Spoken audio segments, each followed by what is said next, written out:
Hi there, Nana Kwame Zafu here again. Today we're learning tech again.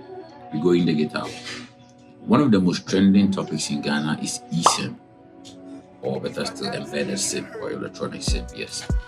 The advantages of eSIM stands, but the definition of eSIM is having a SIM card not being physical like this, but rather having a SIM card embedded in your phone with a QR code or a serial code.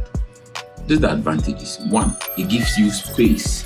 Unlike happening to put a SIM card, a physical card like this, in your purse, in your bag, or whatever that it is. This time around, you don't have to worry about this. Everything is on the phone. And then two, it's convenient.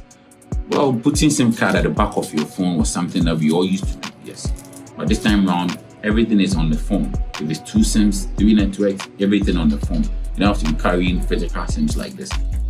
And again, it gives you a multiple profile.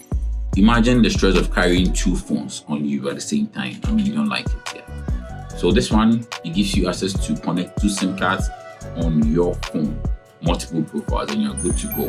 Remote provisioning.